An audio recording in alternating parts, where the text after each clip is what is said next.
And with that, welcome to Jason McLean Questions Everything Live.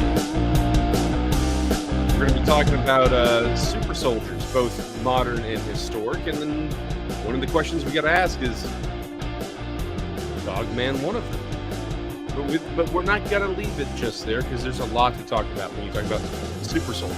Why? All of that. But I ain't doing it alone. Nah, sir.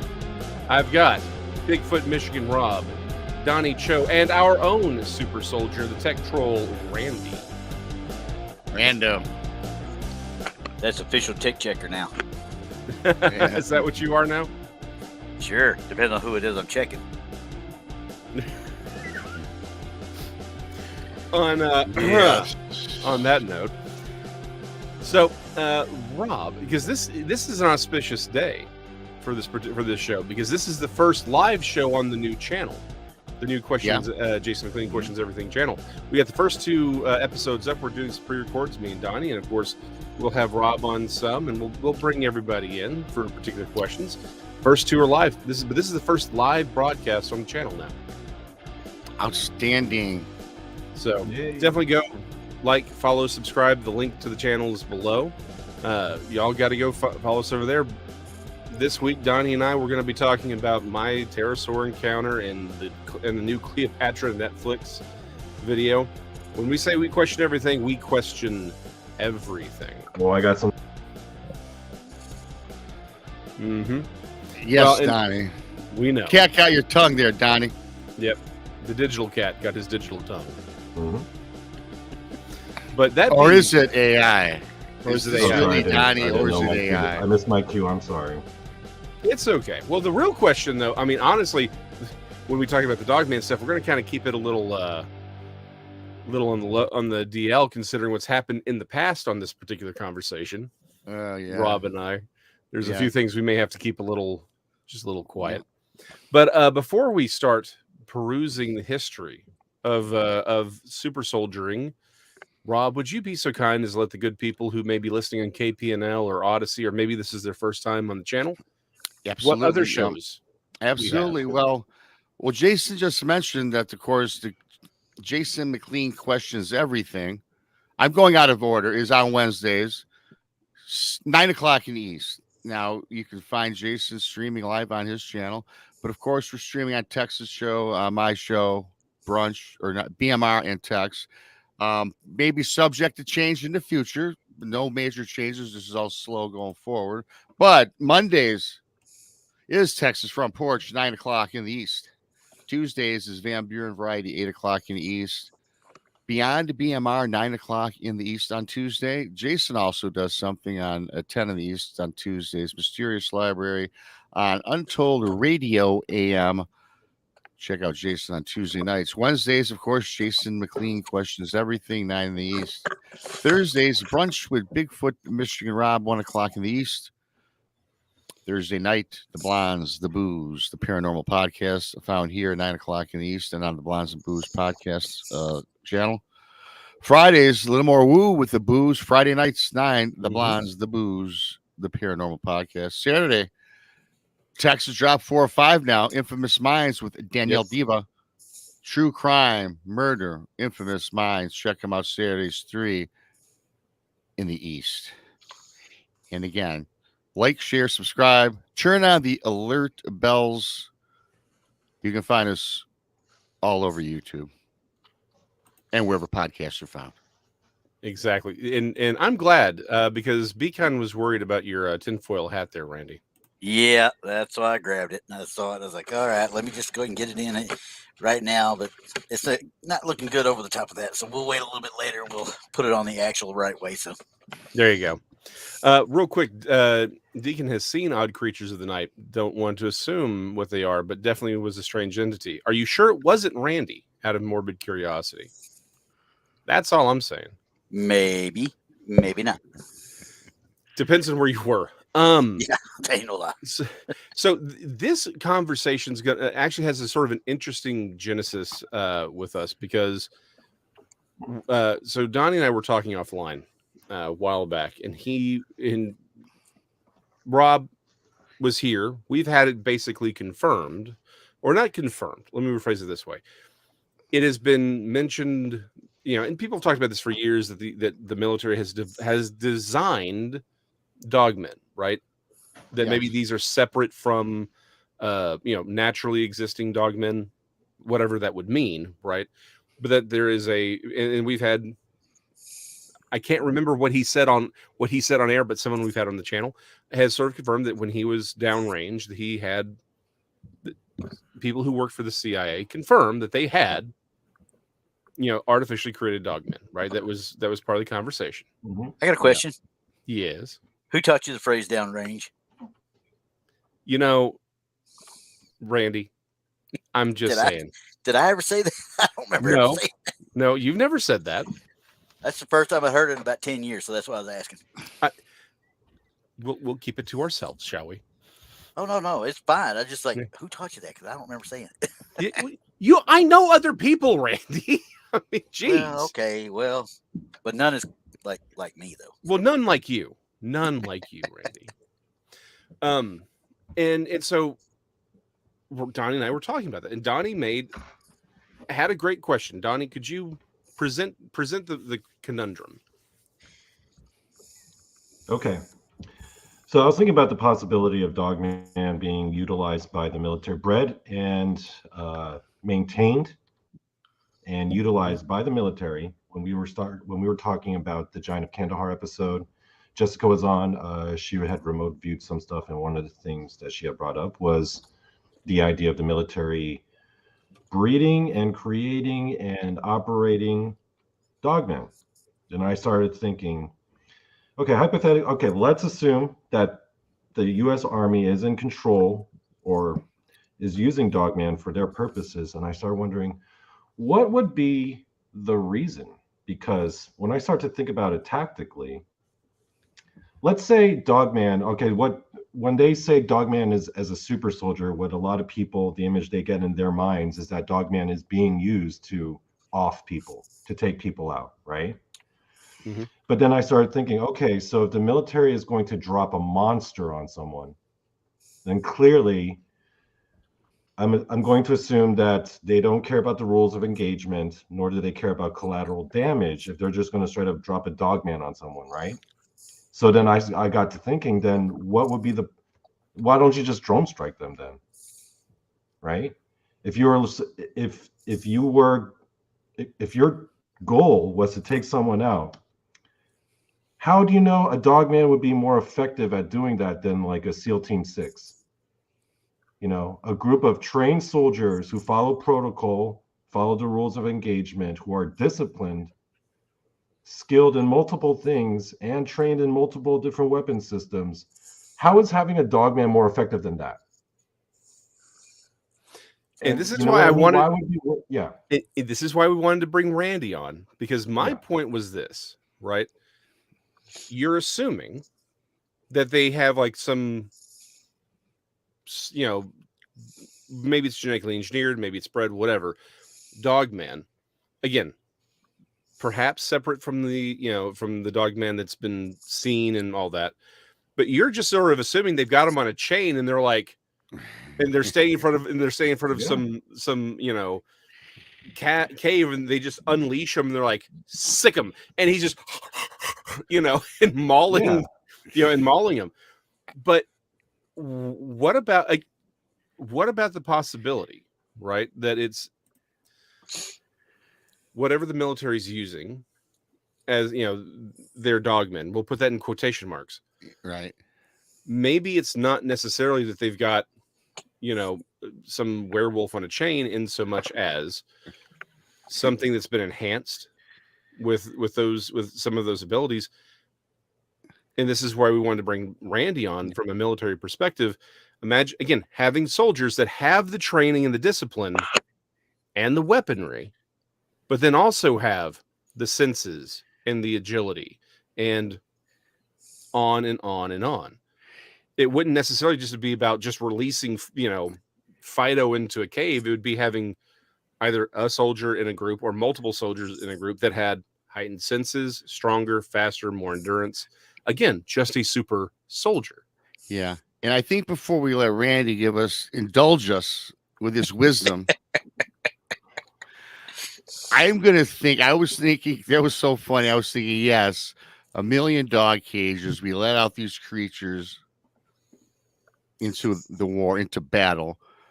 Yeah, it's not going to it's going to kill anything or everyone around them, including the Americans. So the first thing I thought, and I'm sure Randy will elaborate, mind control.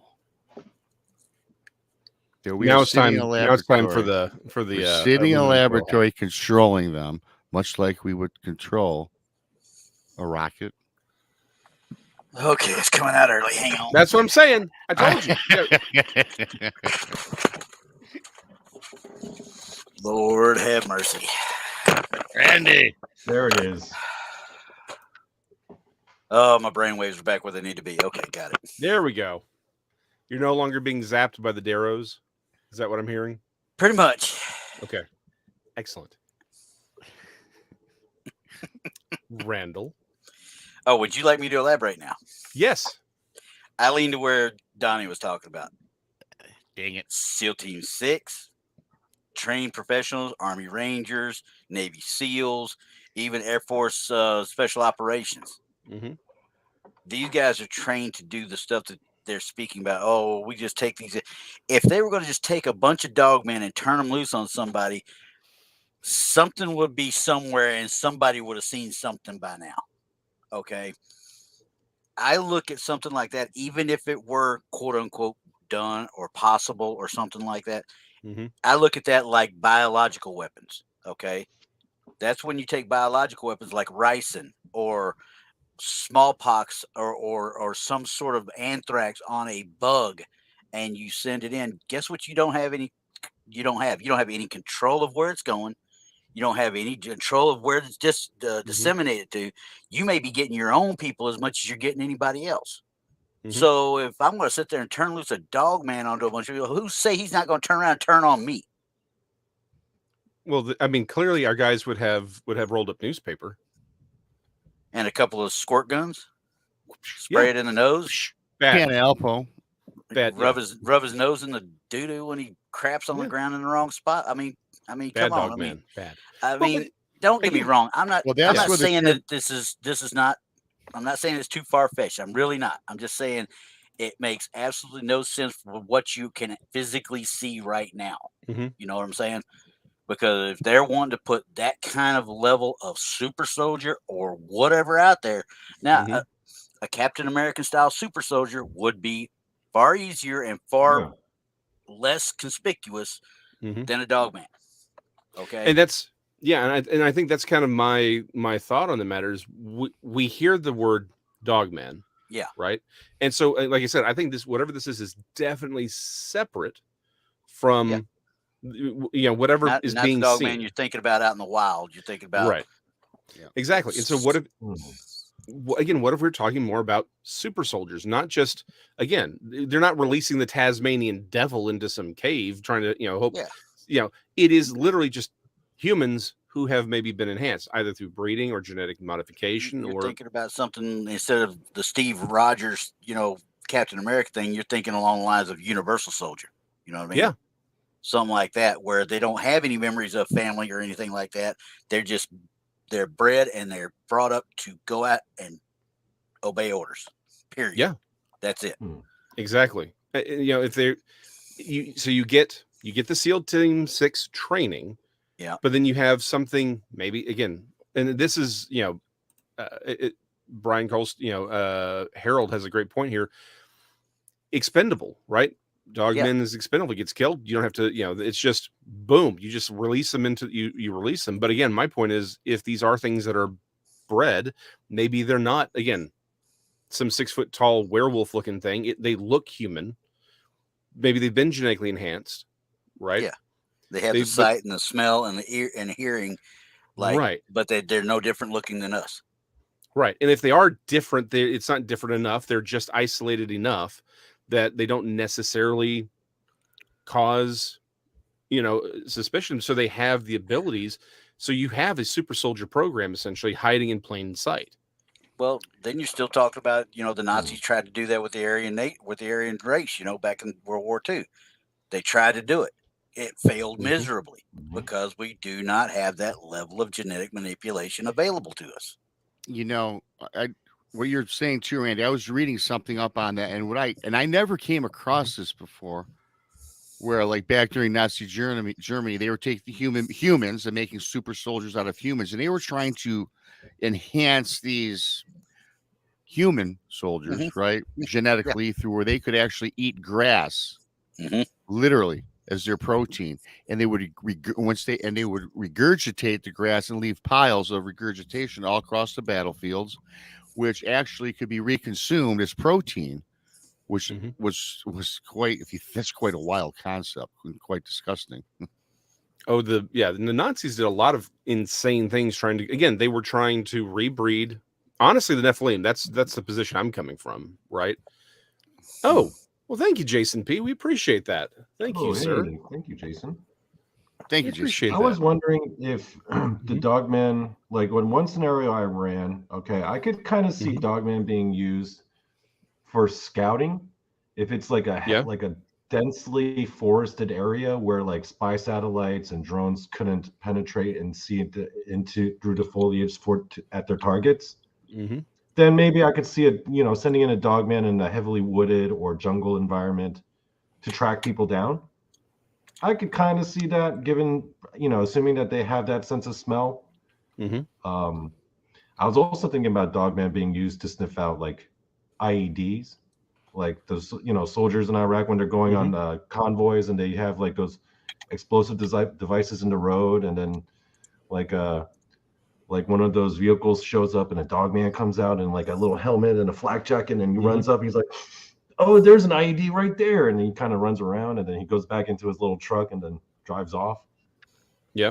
Well, no, and this again, it goes back to, I think the big Oh. question is what is meant by, what is meant by Dogman, right? I mean, again, that is sort of the question. I think probably one of the big questions here is when are we talking about, something that's a 6 foot tall canid, or are we talking about someone that's maybe been manipulated a little bit? Because to your point, if it is something like a 6 foot canid, yeah, I could see them being useful. Again, trained.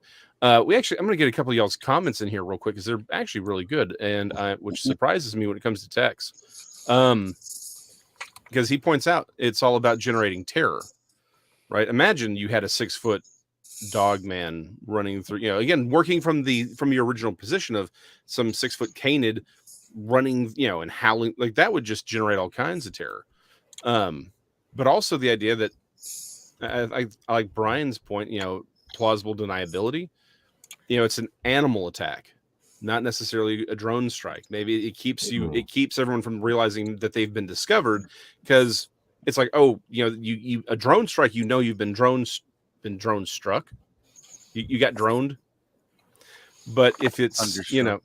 yeah, you've been drone struck, dun, dun, Yeah. but you get mauled, right?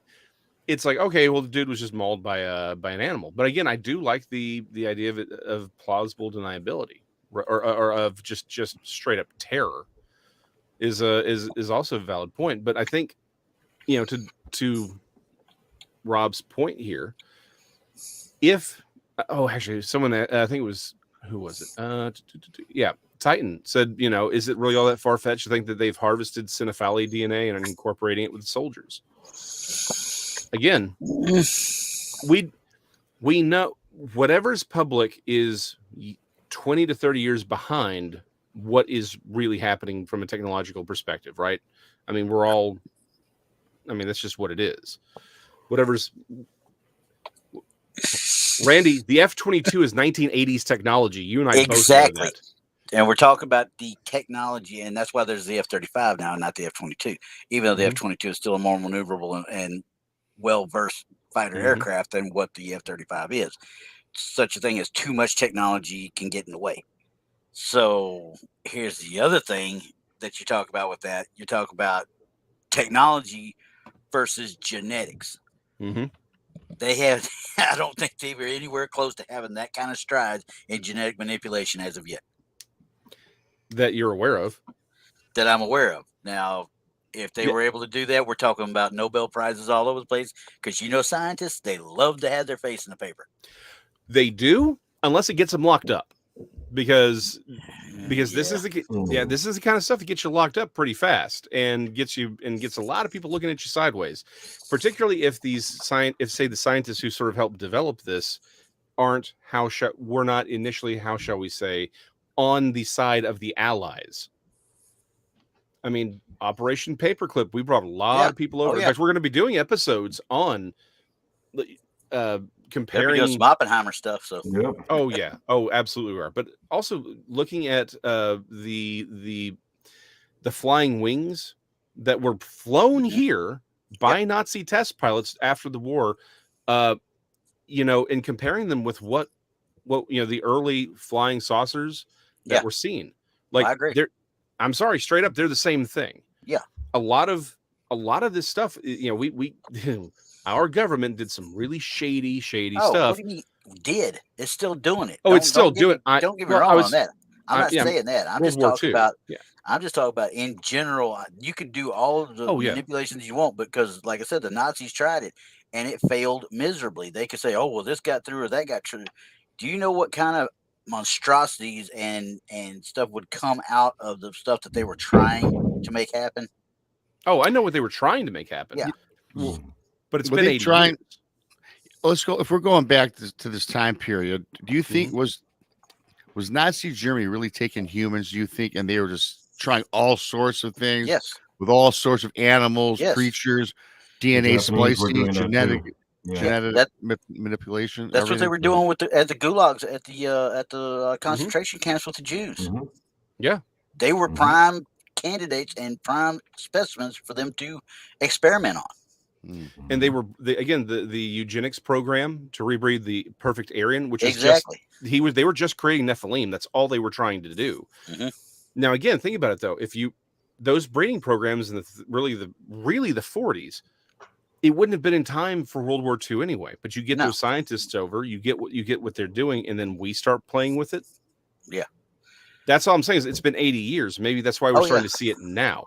Again, I don't know that we are, but no, Paul but it's from a thought Defender, out there. I agree. Yeah, There's Paul a from possibility. There's always a possibility of stuff, but the scientist in me, sits there and goes, these genes of this species here is not going to work well with the genes of this species. You know what I mean?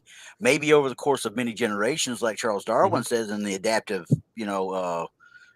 adaptations and such, maybe, but we're talking generations. It's been 80 years. That's one generation. Not if they're being artificially bred. You breed them at a young enough age. But here's the thing, though. Again, I think we're getting caught up on the name Dogman, right? I'm not even talking about. I'm just talking about in general. So I know you are. But that being said, we don't really know what they were capable of, and a lot of this stuff stays behind. So again, it's been 80 years. Who knows what they can do now? And maybe this is why we're just now hearing about this kind of stuff, because it's now being militarized. But I think, to Donnie's point, if the question is, are they 6-foot canids, or are they? What if they're not? What if it's just a code name? Yeah. And they know that's what's going to, the Dogmen are just, again, something more like Universal Soldier. Now, here's my idea. Okay, what if they're not using Dogmen themselves, but they're using aspects of them, some of their DNA? They're using the Dogman itself as, I guess, a genetic resource, right? I see what you're saying, because they could be closer to the humans, right? And they are breeding super soldiers, but not human soldiers. They're actually breeding, because the military does use military dogs. Maybe they're breeding more enhanced versions of military dogs. Could be. To be more intelligent, longer lived, more robust, and a better sense of smell. That could be an idea too. Yeah. We're looking at it too single-mindedly, and you're right. We look at it that way. Maybe they are trying to do that. It kind of dispels the theory then, or the conspiracy theory. If you remember going back to this time, wasn't it supposed to be Eisenhower, Hitler, the guy with aliens, the guy with alien technology, which you can find anywhere on the internet. So whether you believe in that, it's not part of today's discussion. But to me, if that was the case, don't you think that Hitler would have got some better technology, because obviously what they did failed miserably. Yeah. So don't you think if that was true, that they would have gotten some really advanced technology and used it in a higher fashion, a more successful rate?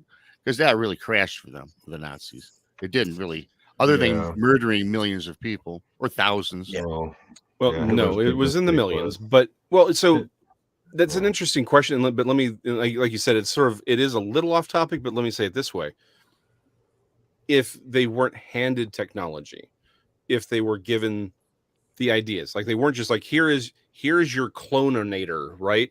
Kind of a thing. If it was like, here's the technology, but here's the information, you have to figure out how to build it, kind of a thing. Right. Then what he ends up doing, and this is what we absolutely see them doing, like this isn't even a proposal, they waste huge amounts of resources developing technology that was never ready for military deployment during the time frame, right? Like they were working again, as the aforementioned flying wings, they were trying to be ready by late 1945. Yeah. Think about all the time and effort and resources they put into these super weapons, right? That were never ready for deployment. It could be the very same thing. If they are trying, it's like maybe they were working to develop this, but it was all the time and resources, and that actually helped them lose the war, was their dedication to this high level of technology and in all the different resources. But to Randy's point, what the Nazis did with their breeding programs, with these other programs, was unspeakably evil. But they were trying to, that was one of their projects, was to create a super soldier. Mm-hmm. That's the only reason they were doing it. That super Aryan, that was the only reason they were trying to figure that out. Yeah. Which if you read Blavatsky's work, right, which is very heavily influenced the Nazis. Yes.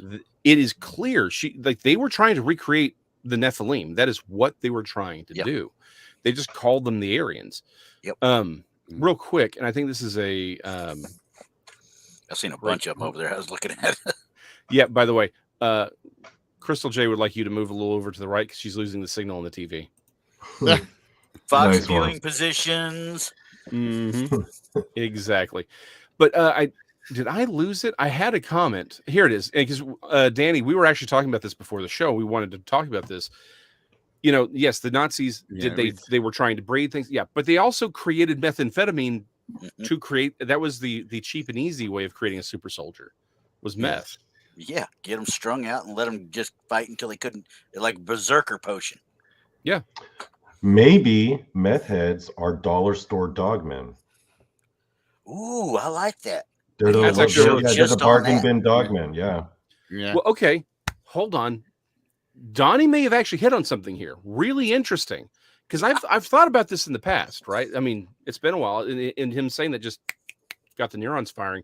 Just like Donnie was mentioning earlier, it's like maybe we're focusing on the man too literally for the dog man thing, and really it's genetically engineered dogs, right, versus humans.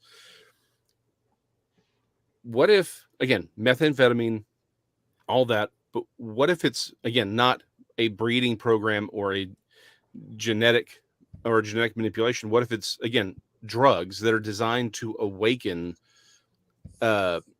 suppressed abilities? Not, we always tend to think psychic, but what if it's more like, hey, we're looking for the people who have enough Nephilim markers where it's like this drug turns that on, for periods of time, and it's, and again, you become essentially superhuman for again. So there was an old hero in DC Comics called Hour Man, and that was his thing. Was he took Miraculo and he was essentially superhuman for 1 hour.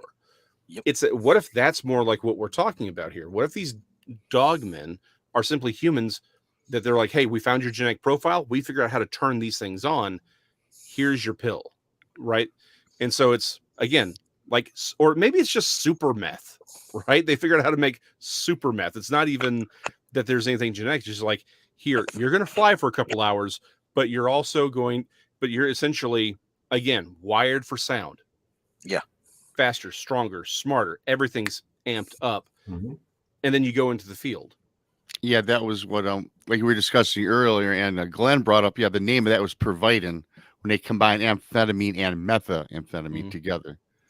And yeah, they were taking it like candy on the battlefield, Yep. especially for there when they Keep were 'em going. Out to yeah. the kamikaze, and they'd be all Yeah. hopped up on that stuff and fly their planes into the Americans. Yep. And they were also, those Panzer tanks, which were really a nice piece of technology for them. And they Yep. had them taken in those tanks because there's only a certain level you could drive those where they could take it. But these guys are so hopped up that they just maxed those things out and just Mhm. drove them all over hell. Right. Yeah. Oh no, So, absolutely. Yeah, kind being of, messed up and driving a yeah, tank, that sounds like a good time. that'd be like one hell of a time, I'd imagine. Yeah. Okay, real quick. Normally would have saved this one for later, but I think it actually works. She was talking about baths. Crystal J, says LOL bath salts, right? Mm-hmm. Here's the thing. The reason everyone knows about bath salts, and it hit the zeitgeist, was that dude in Florida, right, who ate someone's face, and they shot him, and it wasn't until they hit him in the head that he died, right? Mhm. Everyone remembers, and they're calling it a zombie. They said, oh, it's drugs. It's probably this bath salts. Home dude never tested positive for drugs. Nope, he didn't. He never tested positive for drugs. That is something to consider here. But to that point, maybe that is what we're talking about. Maybe, again, so we don't really 100% know. So the question is, we need to, since disinformation is a real thing, what if we are just talking essentially about, pure bath salts? And maybe a lot of these designer drugs that are out there are part of a research program where it's like, hey, let's put this stuff out here, and that way you have a bunch of different people taking it, and we'll see what happens for them. Yeah, I've seen a few people in the chat mention demons, and I have heard a few times of an occult connection with a lot of these these military bases. So then I'm wondering, what if they're actually weaponizing demonic possessions? That is not out of the realm of possibility. No, not in the least. I mean, and I love the fact that Randy's confirming. Well, I mean, let's be honest though. It's not like that's been unheard of. No. Oh, thank you, Northern California Cubs fan. Why would you be a Cubs fan? Sent us earlier. Okay, hold on. Why you're a Cubs fan in Northern California? Why? Because San Franciscoans and Chicagoans, they have a bond. That's all I gotta say. That's actually a really fair point. Which text one? The Superjet. Yeah. What watch list? What did I say? I don't know what he's talking about. Yeah, let's be honest. If anyone's put us on a watch list, it is absolutely me. I mean, let's be 100%. Yeah, I'm about to say they already got you. They already got your damn phones tapped and just waiting for you to mess up. We've been tapped once already. Me, I'm the guy that sits there and says, "Yeah, go get him. He got it there. Go get him." Yeah. Yep. But again, thank you again, Northern California Cubs fan. I really need to know the story behind. I actually used to live in San Francisco for a while. It was a nice time before all that. Excellent. Hold on. I have to have the answer to this. WGN television channel growing up carried Cubs games. Yeah. Yes. So you're native to Northern California and you became a Cubs fan through WGN? Wow. Okay. Well, Matt, really quickly, that is funny because when I was growing up, we had WGN because here in Detroit, we watched the Cubs. And we also had TNT, which also broadcast Atlanta Braves. So when I grew up, right, Randy. So when I grew up, I watched, of course, the Tigers, the Cubs, and the Braves, which is weird because they're all on every day. This is back before. Now it's on every day, but this is really unique because they were on every day. And you could even catch the Tigers every day, but I could see every Cubs game and I could see every Atlanta game. So that's crazy. Same thing here in Texas. I mean, then again, nobody really wanted to watch the Rangers at that time. So that's very true. That's 100% true. Thank you, Overbuilt. We appreciate that. Thanks, Overbuilt. He says, "Hi, all. Jason's good eye looking like bath salts while he's talking about them eyes wide open." Now, here's the thing. Overbuilt, I'm going to give you credit. This is a trust thing. Are you referencing Cowboy Bebop there? Oh, dear Lord, no. Oh, God. Anime, huh? Oh yeah. Oh, I've got a story Oh, from. yeah. I've got to remind me in the second hour because we got to get back on topic. But remind me about Lex Mhm. Luthor in the second hour. It's a There, funny there's story. a topic. More or less. I mean, it's between meth and Dogman. I think.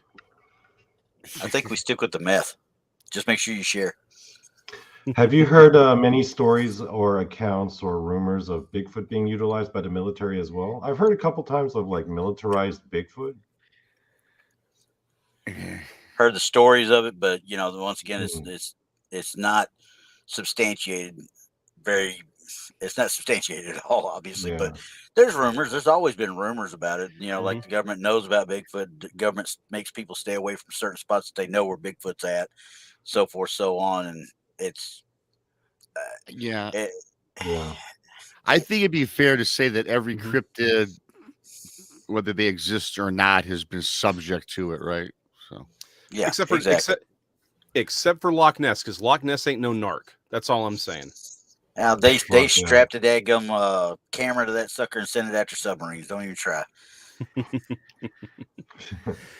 But yeah, so let's again. Since we got a few more minutes. I do. I like Donnie's earlier point of we've been focusing on the man part of the dog man, but what about the dog part of it? Like, what if we're not talking about humans that have been manipulated or dogmen that have been captured and bred, but rather something like genetically manipulated dogs, enhanced, right? I mean, that's oh yeah, not That seems more doable. Yeah, Yeah. because like you're saying, that those genes would be almost where they Yeah. could work together. You know what I mean? Yep. And there would be a Mhm. lot of application to it, especially if you train them to like sniff out mines and like explosive Yeah. devices. Mhm. Mm-hmm. Yep. That would be more feasible and actual real world Yeah. use. You know what I mean? Yeah. Or attack when they see a certain That's uniform, Yeah. or anything. yeah. There's a lot Mhm. more plausible than like a dogman walking around with like an M60 and like a belt of ammo and just running Okay, around. now wait a Like, second. "Whoa." We ain't had M60s in about 20 years. Okay. Or like a minigun, Mm-hmm. Well, like Jesse Ventura and Predator. oh dear Lord. And Dogman just carrying Had it a around. big It's the old only one Gatling gun strong there. enough. Yeah. Yep. Well, And what if all these even dogs are on meth? yeah. I mean, well, honestly, think about it. If you're talking about that kind of, what if Mhm. they can't control that manipulation, the genetic manipulation, and you got a whole bunch of Mhm. Cujos running around?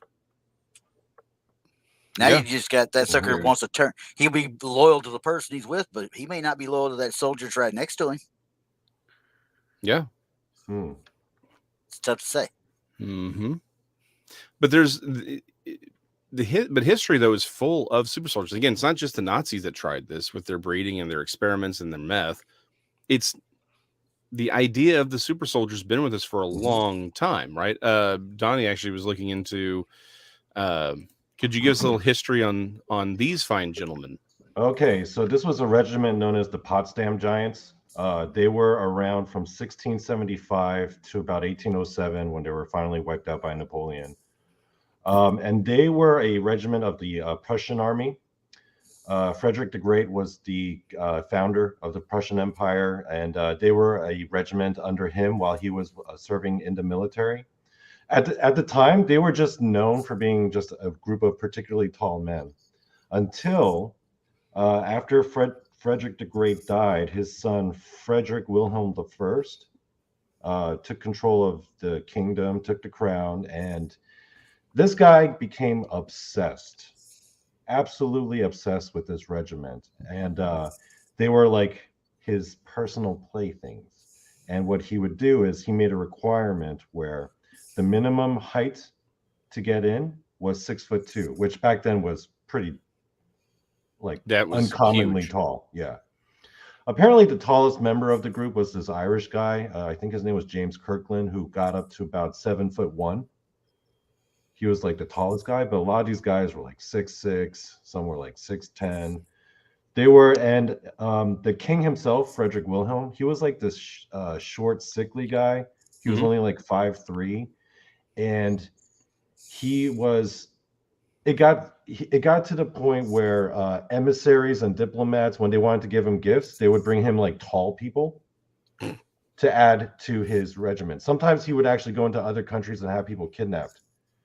Oh, And some wow. people were recruited. They were paid very well, but people were bringing in just tall people as gifts for him to put in their regiment. And he would have them selectively bred, where they would find tall women and they were forced to like have babies with them so that those children can grow up really tall. And he just wanted the biggest dudes in this regiment. This guy was just there was a famous quote by him actually where it was I can't remember it verbatim because I have to switch screens, but he was basically like, show me the most beautiful woman in the world, put her in front of me, and you'll just get indifference. But giant soldiers, they're my weakness. This guy was just obsessed. That is insane. That is nuts. One of the stories that I heard was that whenever he was feeling down or particularly stressed out, he would just have his take a seat outside his palace and have the Giants of Potsdam do a military parade in front of him to cheer him up. When he was bedridden sick, he would have them march through his bedroom because the sight of them made him feel better. This guy was just completely just obsessed with like giant dudes. It was the weirdest thing. Eventually, after he died, they were used on the battlefield. Again, this is the age of musket-loaded rifles. So I can't imagine, artillery was around.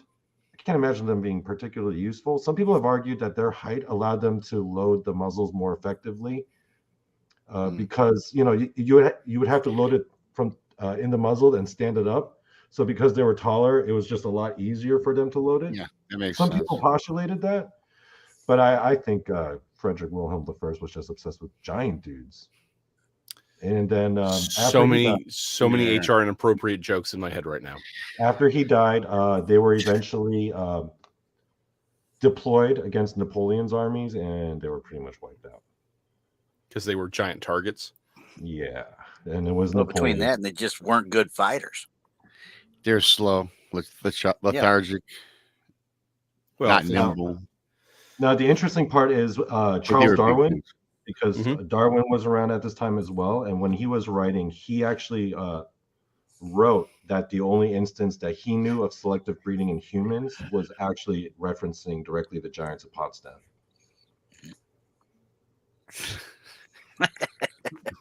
But they were bred as super soldiers. In the king's eyes, he thought, oh, these are the biggest guys, so therefore they're the best soldiers, right? They're the strongest. No one can mess with them.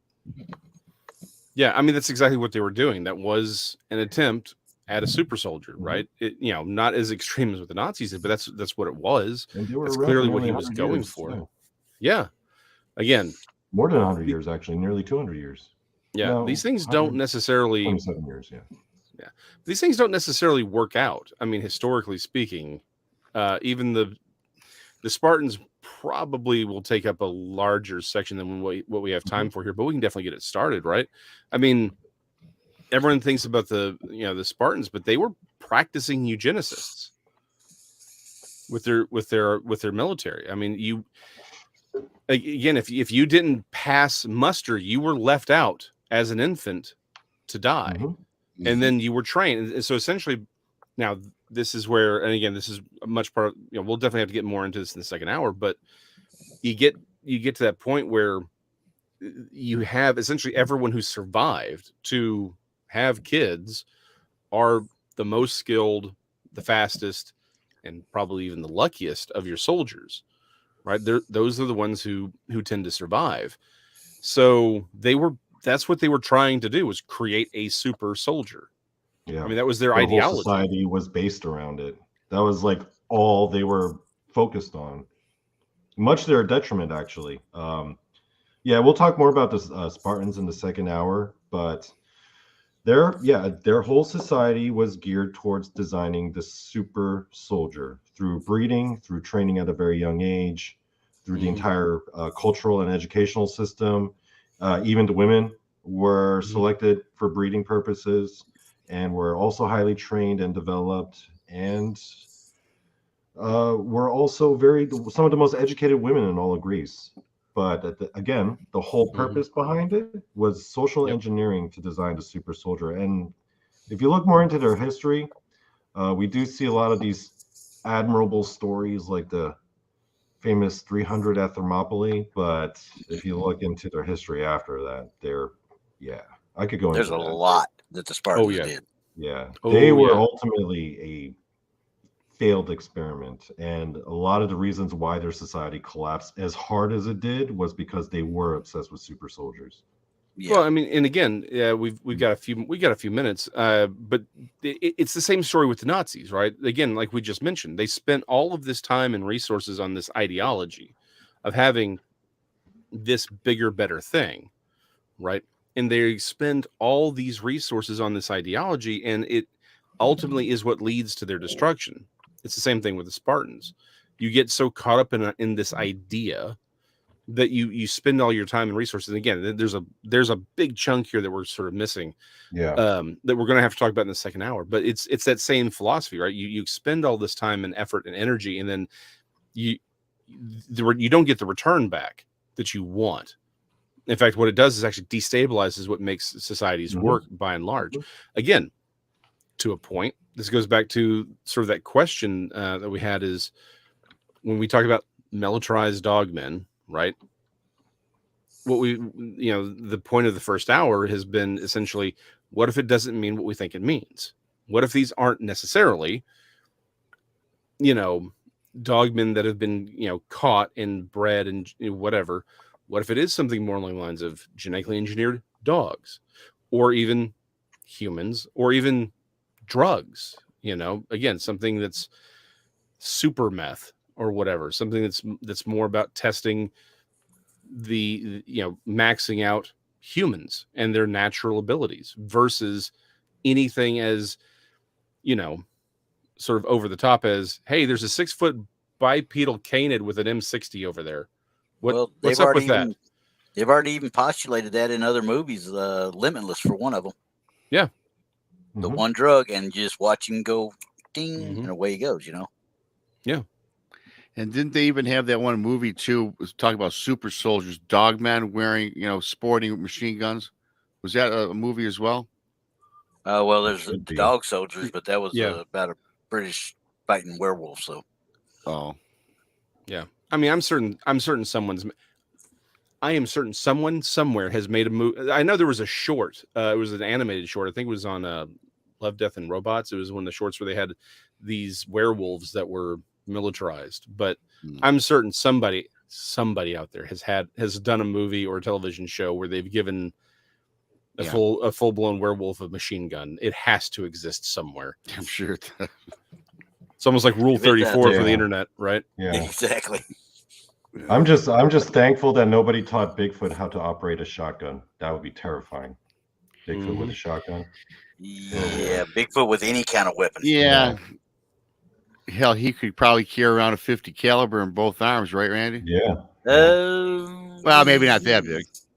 He could, probably could. But boy, that'd be a nightmare for him to hold because that thing gets hot. Yeah. Okay. I think mostly would be about the ammo capacity. I mean, because that's like the exoskeletons that they're working on. That's sort of the big thing. It's not necessarily to have a bigger gun, but rather heavier armor and more ammo capacity, as well as variability as well. But yeah, that was sort of the big idea behind the exoskeleton. And not even to get into it's the same topic, but a different year. Like you got the killer robots, right? Okay, Danny got that. I'm just gonna show that one. That's that one he was talking about. Mm-hmm. Okay, yeah, Dog Soldiers. It's got the British guys. I thought I heard. Yeah. Okay. Was that movie any good?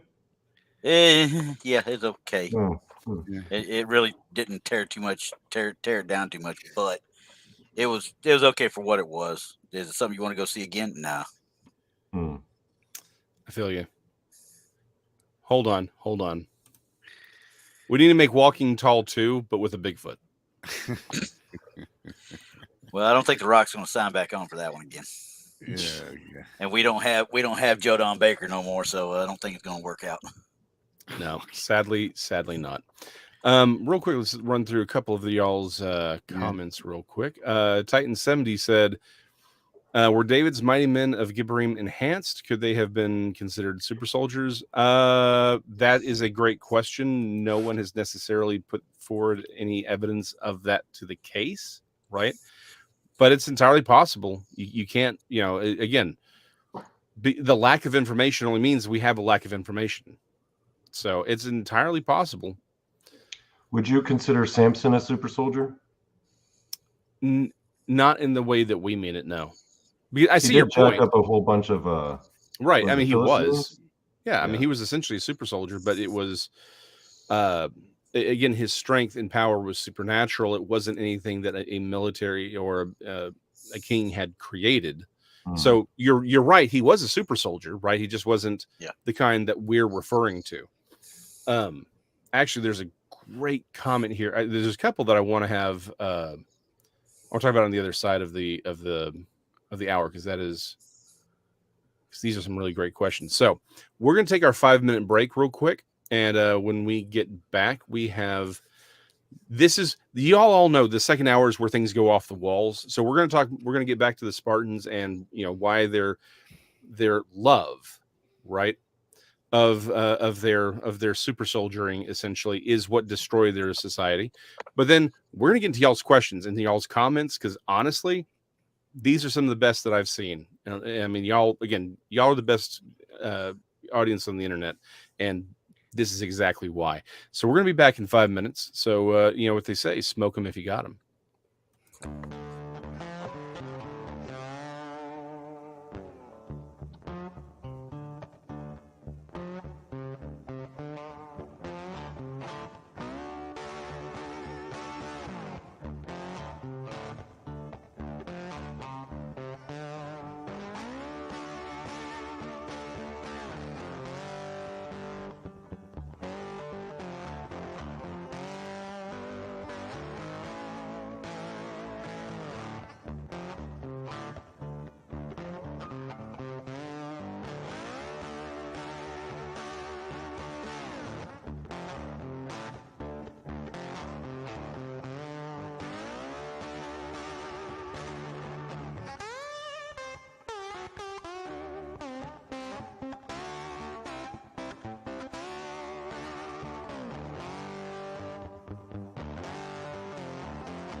Four minutes to go, folks. 4 minutes.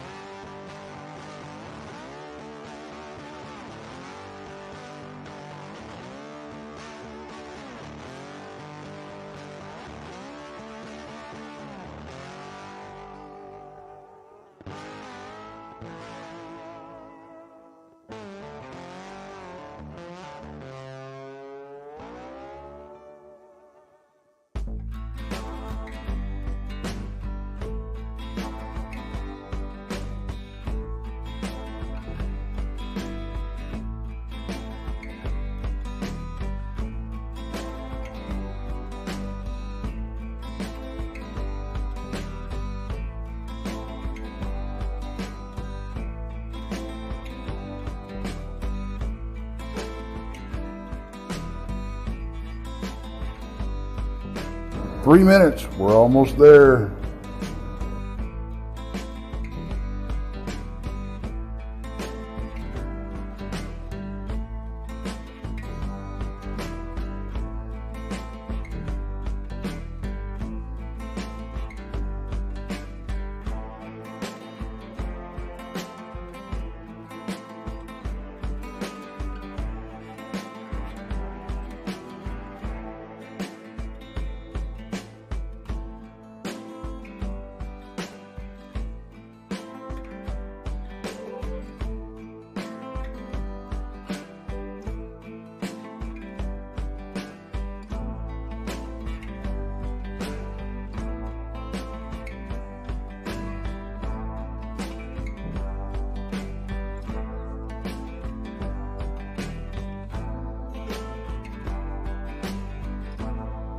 Two-minute warning, guys. 2-minute warning.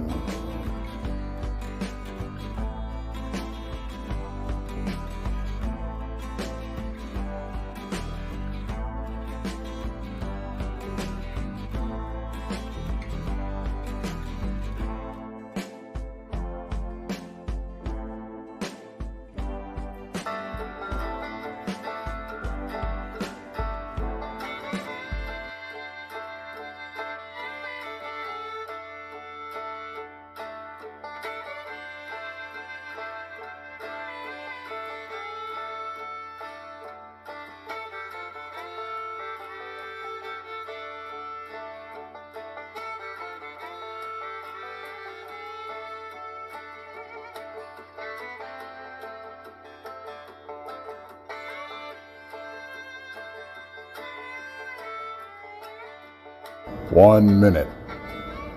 1 minute.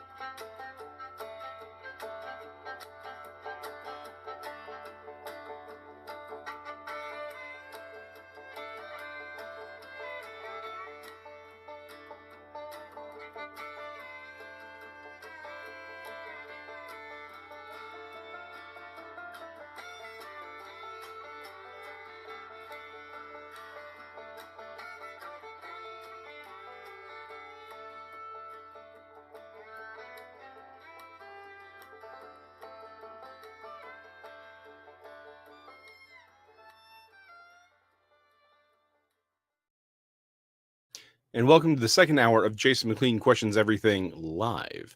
Again, before we bring everybody back, I just want to say thank you to everyone in the chat. And if you're watching on replay, if you're watching live, we love y'all just as much. Y'all are the best audience on the internet, and I will fight anyone who says otherwise. Speaking of people who will back me up on that, I got Bigfoot Michigan Rob and Donnie Cho. People who will not back me up on that are technical troll Randy. Randy. But it's okay. He just doesn't like anyone. This is why we Pretty much. keep him in. This is why we keep him in the dungeon. That's why I don't do shows. Yes, that too. Well, we do enjoy your occasional appearances, Rando. Well, I got to let everybody brush with greatness every once in a while. Yeah, it happens. And Sure. speaking of greatness, we're on Mondays, Texas Front Porch, 9 o'clock in the East. Tuesday, Van Buren Variety, 8 o'clock in the East. Beyond BMR, 9 o'clock in the East. Jason McLean, Mysterious Library on Radio, AM, Untold, that is, 10 o'clock in the East. Wednesdays, Jason McLean Questions Everything Live. He also has his own channel. Yep. Which does pre-records. Go check it out. Thursdays, Brunch with Bigfoot, Michigan Rob, 1 o'clock in the East. Tomorrow I have a great show. A little for tomorrow. I got Daniel Becker from Alaska, the hunt for the Alaskan Bigfoot. He's got a lot of great things for us tomorrow to go over, some evidence, some cool pictures. So check that out. One tomorrow. That night, the Blondes, the Booze, the Paranormal Podcast. Always a great show, 9 in the East. If you want some woo with the booze, Friday night, Blondes, the Booze, and the Woos on Friday. And, of course, Saturday. Rounds out the week with Infamous Minds with Tex and Danielle Diva, 3 o'clock in the East. They do a great job. If you're into true crime and the infamous murder mysteries of the world, check them out. Yep. 3 in the East. I'm not a big true crime person, but they do make a great show. And also, I want to thank everybody for your super chats and stickers. I didn't get a chance to write them all down, Jason. There's Titan just fired one up. I know Titan fired out a few, and thank you very much for that. Thank you all, Titan. We really appreciate that. We do appreciate. Great way to help show your support and love. Thank you, Titan. But again, yes, for everyone who sent a super chat, super sticker, we again thank you. It's humbling, and we really do appreciate y'all. Jumping back into the subject, I kind of want to jump right back into the Spartans because they were sort of, again, probably definitely not the first, but they were definitely one of those more prominent societies that went whole hog in creating the idea of the super soldier. Whole hog on it. So other societies have tried, many societies have tried, but they went whole hog on it. So going into the Spartans, in my opinion, my personal opinion of them, as a fan of history, I think they sucked. They sucked. And someone who would not disagree with me was Alexander the Great. Yeah. He loved talking trash about the Spartans. He had like zero respect for them whatsoever. I heard one story where, or I read one story where they were having like he was a bit of an alcoholic and he would get drunk and people would bring him up during the parties to do a victory speech. And he would spend half the speech just ragging on the Spartans, just like listing off all the reasons why he thinks they suck. He was kind of like Trump in that regard, where Trump gives a speech, but then he has to throw in those jabs at people he doesn't like. Right. Yeah, he was like that with the Spartans. And Spartans, they're not really soldiers. they're not really soldiers. The They're little just- Spartans. yeah, The little Spartans. they're just cosplayers. You know, They cosplay. Okay, real quick. But by the way, Randy, when will your hats be for sale? When I make some more of them, I guess. There you go. There you go. Obviously, I'm going to have to make some for Alabama, ain't I? Yeah, Okay. there you go. Thank you. So Thank let me you, tell Nella. you- He's gonna get the troll's gonna get to work on that. I'm going to try to sum up the reasons very quickly why they sucked. Number one, first and foremost, the reason why they were able to train so much from 7, like nonstop all day, every day, was because they didn't have to work. Why? Because 75% of their nation state was all slaves. Yeah. They had the Helot population doing all the work for them, so they didn't need to work. So what would they do? Oh, let's all be super badass and intimidate our neighbors and make the best soldiers, right? And let's make all our kids, let's do eugenics, let's make all our kids train from age 7. And as part of their graduation, their final exam, they have to go out into the countryside and just kill a random helot. These people who are basically growing our food and working our minds, right? Again, thank you. Neighbors, you know, they have free citizens. All these helots, and it's not like chattel slavery where they're like living in their property. They're all out in the countryside working these farms and these plots. Mm-hmm. Spartans are actually in the city of Sparta, and they're basically allowed to go out into the countryside and do whatever they want to these people, right? Yep. They were bullies, essentially. And they would bully their neighbors, they would attack their neighbors. And the helots, after the whole war with the Persians, that's when Sparta really hit its prime, when it got into the Peloponnesian Wars and they started going back and forth with Athens. And it was during this prime where, you know, things started heating up with Thebes and Athens, and then the helots in between in the countryside, they're all like, hey, why do we have to stay with these guys? Why don't we just join these other guys, right? So they would pledge their allegiance to Athens, to Thebes, and bit by bit, the Spartans started losing their labor. Oh no, now there's no one to grow the food. Oh no, now there's no one to work the iron mines. Where are we going to get our weapons, right? And the more and more wars they fought, and they would lose soldiers, the problem is they couldn't replace them so easily because the populations were dwindling. They had very strict rules as to who could join the agoge, the training process from age 7. You had to be of Spartan bloodline. You couldn't be an outsider. And the kicker was that you had to provide for your own equipment. You had to pay for your own armor. But because more and more, there was a bigger division of wealth, and more Spartan families were feeling the heat economically, they weren't able to afford these expensive pieces of armor, so they couldn't send their kids. Because if you can't bring your own armor, you're disqualified from the agoge, which means the Spartan army had a real hard time replenishing their ranks. Right? It just takes way too much time. Yeah. There's one other problem here, and there's one other thing I want to talk about with going back to the helots, but there's one other major problem they had with their super soldier ideology, right? Again, as you pointed out, there's definitely going to be some inbreeding happening, that kind of thing, with their eugenics, but it's also the philosophy of warfare that they had. You know, the come back carrying your shield or come back being carried on it, right? It meant they were not likely to retreat if they were in a bad situation, and B, if you were the last man standing, you were executed because they saw your survival as cowardice, which means their best soldiers were oftentimes executed for not being the best soldier because they didn't die with the rest of their men. And so it became real hard to replenish their ranks, and they had a major population problem. They had a major economic problem. And also they weren't really good at anything like diplomacy. They would, you know, piss off all of their neighbors. No one could trust them. They would form allegiances with them and then break them like a year later. Yeah. Right. Yep. Kind of like what the Nazis did in the 1930s and 40s. Yeah. Yeah. Because they thought that they were the strongest and they believed themselves. They had the culture of being like, we worked this hard to be these super soldiers. We're the best at war. No, you ain't. If your entire army is heavy infantry, no, you ain't. Because they got embarrassed by Thebes when they tried to Mhm. invade Thebes. That was the major turning point where they got embarrassed. And it was Well, like yeah. a big underdog story because you know what Thebes did? They had different types of soldiers. They had infantry, they had cavalry, they had archers. Yep. And if you They could train move. everyone to be the exact same type of soldier, Yeah. you're nothing but sorry, but what about cavalry? You're not gonna do anything about that? You're not gonna do anything about these soldiers pelting you with arrows? No, you're just all gonna shield up like that? Yeah, you're gonna Yep. turtle up. That's why Yep. Alexander the Great thought they were such morons. Yeah. He was like, Yeah. you're all just heavy infantry, you idiots. Yeah. What are you doing? Like, you're so obsessed with war, but why is your strategy so bad? But Well, and you also think about when they were doing Mhm. that part right there. This was after Thermopylae, obviously, and you Yeah. know, the 300 bit, you know, and all that stuff with Persian and Xerxes and all that. Xerxes would have absolutely obliterated them if it hadn't been for the funneling the people in. Yeah. Well, I and mean, this and that yeah. ties into what I wanted to mention about the Helots, right?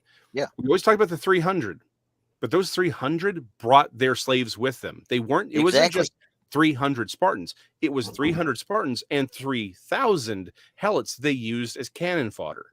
Exactly. It's like we always focus on the 300. We're like, oh, it was 300 Spartans. No, it won't. No, it wasn't. It was. Wow. No, it won't. No, it wasn't. Good Jeez. job. I know Randy's rubbing off on me, and not See? the good way. If you'd have had this on, you'd have been good. That's true. That's true. But no, it's like they had 3,000 of their Helots with them as well as other militaries there. So it wasn't, but to Randy's point, the only reason that worked was because, again, they chose, they chose the terrain. That was Leonidas's point, was if we can fight them here, we can win. And that was the idea. But to your point, their society essentially collapses after the Peloponnesian Wars. Exactly. Because their philosophy, again, as we just mentioned, not only was it bad from a military and from a economic perspective, again, even their experiment in eugenics fails because you don't actually get the best soldiers. You get the ones who didn't die because you didn't execute them. Yeah. Right. The best soldiers were executed or they died because they didn't want to shame their people. They weren't smart at all. Yeah, I was about to say, not the smartest, and they could have been one hell of a military. Yeah, they just didn't. They had one sole focus, and that was it. And they made too many enemies. Like, you got to be smart about things. I could tell you. Can I tell you the most embarrassing, I think, loss for them was actually so when Alexander the Great was campaigning in Asia, conquering like Persia and everything. There was this one Spartan king who decided to invade Alexander's homeland. Look at the Battle of Megalopolis. Yeah. So when Alexander the Great's with his army, pretty much essentially conquering the known world, off in distant shores, he leaves his man Antipater in charge of the city of Megalopolis. And so the Spartan, basically what happens is Antipater has to go deal with this rebellious general. So he's off fighting this dude, and the Spartan king's like, now's our chance. We could conquer Alexander, and then we can conquer everybody, right? He tries to invade, he invades Megalopolis. And then Antipater sends a letter over to Alexander, like, telling him what's going on. And Alexander's like, so can you handle this? And Antipater's like, yeah, I can handle it. I was like, yeah, I can deal with it. And he sends him like a little money to help raise, like, in case he needs to raise an army. So Antipater turns around and he just mollywops them. I mean, he steamrolls them, right? And they lost a good number. So at the time, because the Spartan Empire was already in decline because they had already got handed to them by Thebes. When they marched on Antipater, they had about 700 actual Spartan soldiers and about like 10,000 helots and mercenaries. That's how reduced their forces were. They were totally relying on mercenaries at this point. And basically, Antipater comes along with like Alexander's home force, his security force, and just steamrolls them. And so very famously, Alexander sends him the letter of the news to Alexander the Great, like, look at what I did. I defended your homeland from the mighty Spartans. And then Alexander, famously, his response was, man, you got into a battle with mice. Like, he wasn't even bothered. Alexander the Great, a king amongst the trolls. He wasn't even bothered, That dude and freaking Charlemagne were probably two of the greatest military minds ever. Julius Yeah. Caesar was up there too. Yeah, he wasn't too far Yeah. behind. I mean, Julius he's Caesar a was up there. close third. Yeah. And Yeah. Octavian, too. I would honestly. actually argue that Julius Caesar was probably better than Alexander because he fought more hard, like evenly. Well, Alexander had like Julius I was about to Caesar say. fought more often, and he fought like against like some pretty deep odds and won. Yeah, Mhm. but the Romans were a different animal than what Alexander Yeah, they had were to work different with, animal. too. Yeah. Yeah. So, I mean, Alexander, for what he had to work with to get what he had to do what he needed him to do, he was just absolutely brilliant, honestly. But so was Caesar, honestly, to get everybody to get behind him like that. So, sorry, I didn't mean to jump on that one. Real quick, my favorite Caesar story, I just have to mention real quickly. When he was like in his late 20s, early 30s, I think he had just gotten like a political seat in the Senate, and he walks by a statue of Alexander the Great, and he starts busting out crying. Not like tearing up, I mean like weeping loudly, right? So then his compatriots are around him. They're like, "Hey man, why are you crying?" And he's like, "This guy at my age, like at 30, had already conquered the world. I'm 30 and I just got a Senate seat." And that's why he was crying. That was like Julius Caesar's mindset. Yeah. Real quick, my favorite Caesar sort of story is when he invented the salad. Oh yeah. Okay, not at the Improv. This is not okay. They probably had salads back then. They had olives. Yeah. Oh, yeah. No. Yeah. They had olives. Just A saying. little lettuce and olives together, some tomatoes, a little oil. You're good to go. Actually, they wouldn't have had tomatoes. That's a New World product. Oh yeah, that is. Never mind. Some Oopsie. feta cheese. Yeah. Yeah. Oh, they had salads. Yeah, they had. Yeah, they definitely absolutely had did. salads. Yeah. Oh, that was actually it was actually, I forget his name, but there was an emperor who was sick, and he had and his physician prescribed him salads, but he told him to use flaxseed oil as, and it was like in 2 weeks they had cured him of whatever it was that his issue was, and so much so that this emperor decreed that flaxseed oil was to be eaten by everyone. It's one of the. Oh dear Lord. Yeah. No. Just saying. No. Mm-hmm.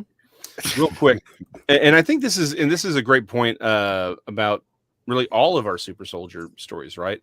Be Kind says they didn't understand the basic supply chain concept. Oops, we ran out of soldiers. And I think this is one of those things that, again, Randy we were all talking about and really even Donnie's point about why would a Dogman be a better option than, say, a drone, right? It's why focus all this time and energy on creating this super soldier when really just better training, better tactics, and better technology can take the average person and make them essentially into a super soldier. I mean, that's the entire story of the gun. Is you had all this money going into this heavy cavalry and these knights with this heavy armor, and which was the aristocracy, that was their power, and then all of a sudden someone's like, here, dude who lives on a farm, here's a gun that you can use to take down a knight. And all the aristocrats freaked out because they understood what that meant. That meant the thing that gave them power, the role that made them important, was gone. Because if they even said if a commoner can with these new guns can take out a knight, they saw it as disrespectful. But they saw that as the end of their power, and so that does seem to be the underlining issue here. Is the idea of the super soldier itself is inherently flawed, because you can always field more average guys with a couple guns and just train them than you can some dude who's been training since 7 years old that you've genetically engineered through training or through breeding or through genetic manipulation. It's like that's always going to be harder to replace than Joe Bob down the street. It's like I can get 100 Joe Bobs off the street and train them in 3 months and then give them machine guns and be like, why don't you go take that hill? Whereas it's going to take me 15, 20 years to train, Spartan Ex Machina over here. Yeah. Jason, that comment on the Caesar salad, It just had me thinking, is that the real reason why Paul Newman got sued for taking it as his own?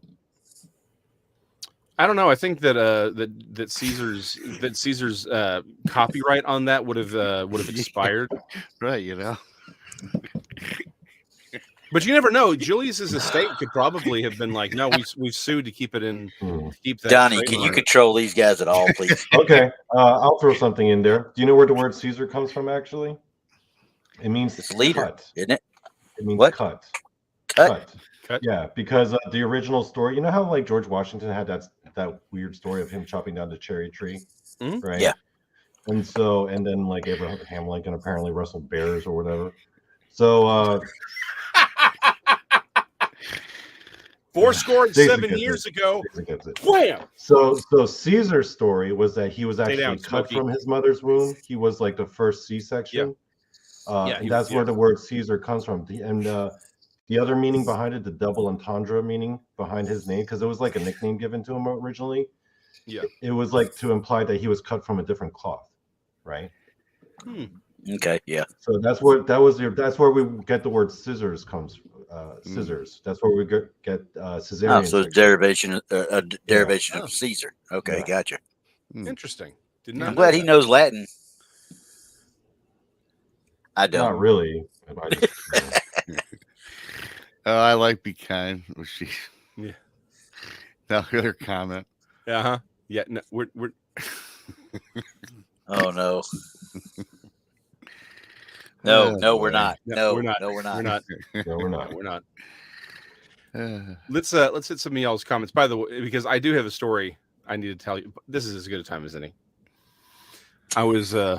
It's the second hour. If we stay on target, we've done something wrong. This is all true. I'm about to say that we did that. We got off target in the first hour. What are you talking about? I mean, not entirely. So, coworker, I was logging out. That. But she had talked about how she was pulling her hair out because of just all the phone calls and everything. And I said, "Hey, we can be twinsies." And she's like, "You're a dork." But I pulled up a GIF of, I was looking for Lex Luthor GIFs, right? Which I was shocked by the lack of good. It's teams, but I was shocked at the lack of good Lex Luthor GIFs in its repertoire. But it's the one where it's the end of Superman 1, and he's pulling off his wig, right? It's that scene, and I'm like, okay. It's not my favorite Lex Luthor GIF, and yes, it's GIF. Anyone says GIF, you're wrong. I don't care if it's like, but the guy who created it said it was GIF. I don't care. He's wrong. It's a graphics. Anyway, so I'm like, but it's appropriate. And I throw it up there. She goes, I have no idea who that is. And I'm like, you mean Lex Luthor from Superman? She goes, Gene Hackman? never. Yeah, the Gene Hackman one. And I was like, yeah. And at first the I was greatest. like, he was. I was like, okay. So I think at first I'm thinking, okay, maybe she means. She doesn't know that this was Gene Hackman playing Lex Luthor. She's like, I don't know who Lex Luthor is. She's never seen a single Superman movie, not a single Superman television show, nothing. You need to look at her and ask her, were you raised in a vacuum bottle? I literally, I typed and then deleted 3 different times. Like, are you like? How have you lived in America your entire life and have no idea? I can top that about actually. Superman. I can top that. I've met people in Japan who literally never heard of Jesus before, and I'm like, really? You have a TV, don't you? I mean, I've You met have people internet, here in right? America who haven't. They're like, yeah, who's Jesus again? Yeah. I'm like, really? I thought they were trolling me. I literally thought they were trolling me. I was like, really? With us, that's a world history thing in high school. It isn't about teaching about Jesus Christ, but it's teaching about the effects of Christianity.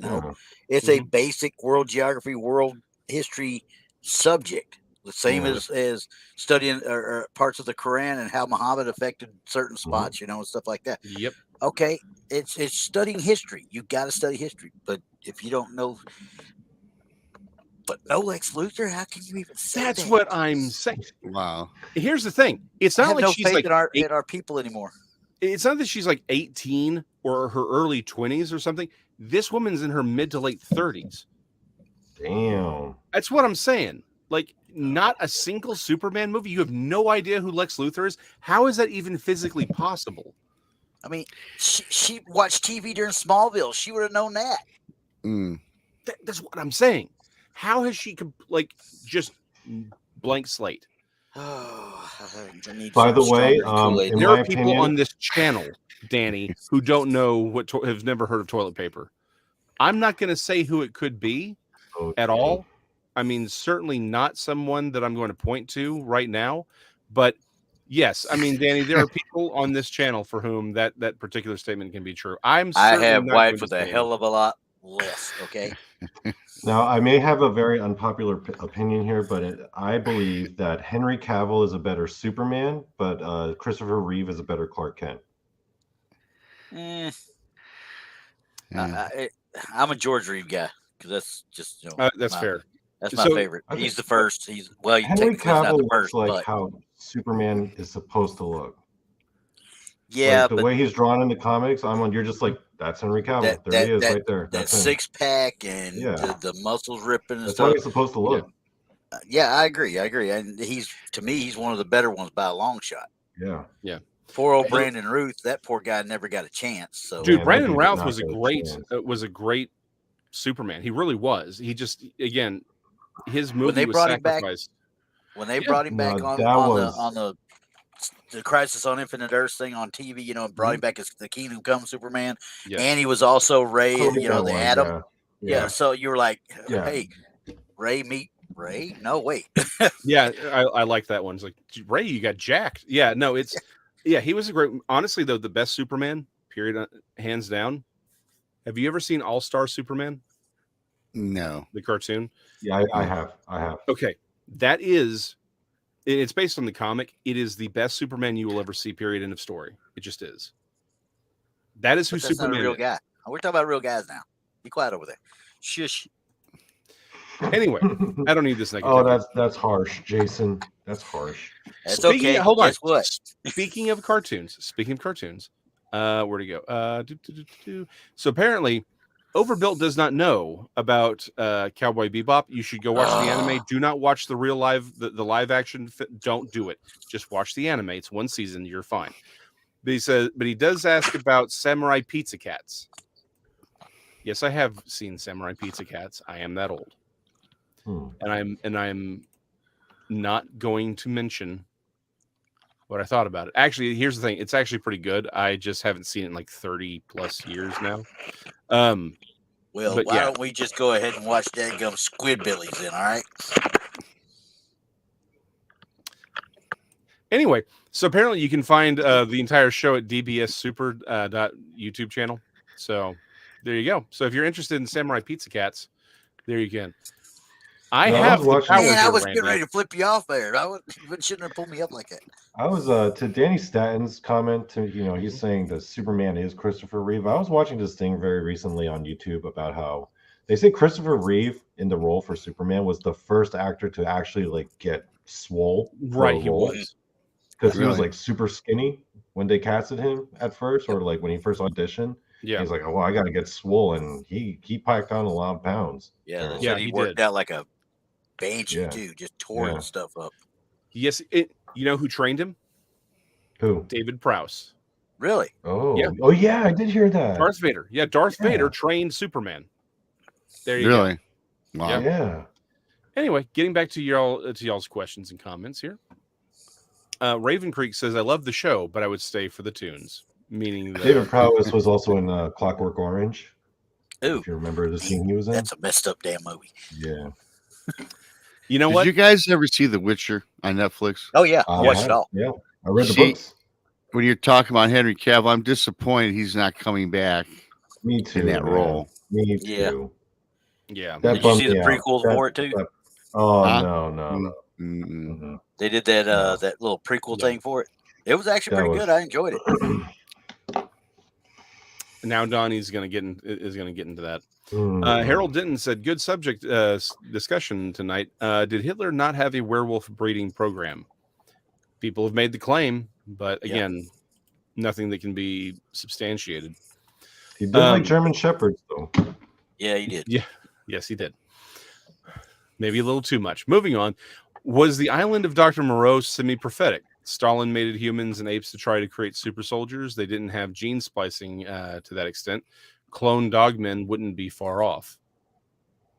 You know what? The thing for me about the Island of Dr. Moreau, I think all good sci-fi and all good horror characters have the same thing. They are conversations about humanity in culture, right? All the great monsters tell us something more about ourselves than anything else. The Island of Dr. Moreau is what happens when society gets rid of God. That was the actual point of the story. However, I don't think it's, but taking from a more literal perspective, I don't think it's wrong. I think it may have been semi-prophetic in that regard as well, where it's like, well, hey, what happens when we all just start playing with it, CRISPR and everything? And they're like, hey, let's just start making a better human. I mean, well, and you got a couple of them on there that commented about Stalin and doing the stuff with the mating with apes and stuff like that. That started with Hitler. That started in Germany before Stalin started doing it. So, yep. I mean, again, it's as we've mentioned, the attempt to create super soldiers. We lost Donnie. I think Donnie poured his I think he poured his computer there. On his laptop there. Poured his drink a little too strong. Is that what I'm hearing? Yeah, maybe. Who knows? He had quite a few cubes in there. Yeah. Did you spill it? Yeah. Did you spill it, Donnie? Got it. He can't hear us. Hey guys, that wasn't Jason or me quitting. Actually, the stream failed on me, and it kicked me out. I was like, "What? Is my internet being stupid?" No. We thought you spilled your beverage all over your laptop. No, I was just staring, and then boop, try again. Something went wrong. I was like, "My internet, no." Well, it's probably because we've triggered somebody over at whoever's watching us over at the FBI. I think I pissed I think I pissed someone off with my Spartan talk, and they were like, "I'm not happy." FCC is all over us right now. I need some Family Guy now. Here we go. Yep. Harold Denton says, I know a cryptid researcher friend. She told me about her friend being recruited by the government's secret program that was splicing aggressive animal DNA with humans off the west coast of Africa. That is a story that we've been told by numerous people. Again, what's real, what isn't, we don't know. But this is a story that's been around for a long time. Let's be honest. The idea that the United States would have offshore secret labs. You know what, though, Jason McLean? I think it's a good premise for a ninja movie. The ninja goes in to infiltrate the African base where they're manufacturing Dogman. Werewolf I ninja. think it's a premise for a ninja video game. Oh hell yeah! And then one of the bosses is a Dogman with an M60 comes out, just kicks in the door, and the ninja's got to fight him. Oh yeah. I question the show sometimes. Avi May says the NIH lifted its moratorium on funding research injecting human embryonic stem cells into into animal embryos, which allows for the creation of part human, part animals now. Yes, chimeras. Yeah, a lot of the laws that were created preventing chimeras are being done away with, but again, it goes back to a lot of these offshore. Again, it's not like there isn't reason to believe the United States would have offshore bio labs doing things that would be considered unethical in the United States. If I were a powerful scientist and I had zero morals, I'd be like, and I had like resources, I'd be like, yeah, let's try it. Hey, do you think we had got the means to splice a human with a dog? Let's see what happens. Let's just do it. Well, and Donnie, to your point earlier, what if it's more about making smarter dogs, not necessarily working on human genes? What if it's like, let's just make bigger, stronger, faster, smarter dogs? That would be a thing. Brian Colsey says eugenics is also an attempt to improve the human species. Why stop at humans? Why not cattle? All animals. Selective breeding is definitely a thing. Well, that's we do that with our animals. We do that with our animals. We do. Have you seen the super cow? And I'm not kidding when I say this. There's a breed. They call it the super cow. It is the most insane thing you've ever seen in your life. It really is. Some of these chickens look ridiculous, man. Yeah. Some of these chickens. But let's go back to the Auroch. Going back to Nazi Germany, look at the Auroch, right? That whole they rebred the Auroch because that was as a sort of proof of concept of what Hitler was trying to do with the Aryan race. They said that he could rebreed the Aryan out of a particular stock by genetically or by again through eugenics and selective breeding. He was trying to recreate the Nephilim. That's what he was trying to do. The Auroch was the template for that. That's all he was trying to do. Did you really read Helena Blavatsky, Jason? I hear it's it's a really tough read. It is a tough read. Yeah. Yeah, I can't say I've read all of the work. I read enough of it. It's sort of like reading. It's like reading Aleister Crowley's stuff, where Crowley's work is just freaking schizophrenic. Like when you read the stuff that he's channeled, he's like, "We love you. Humanity is wonderful. Worship us with death and drugs." Like, what in the world? Like what?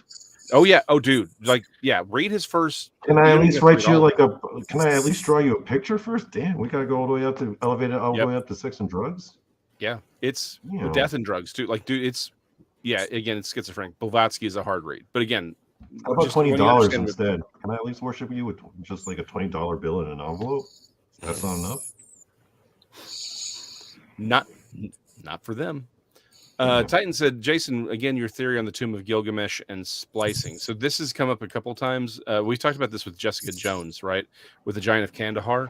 And of course, you have this, that they were looking for Gilgamesh. Maybe they found it, or Nimrod.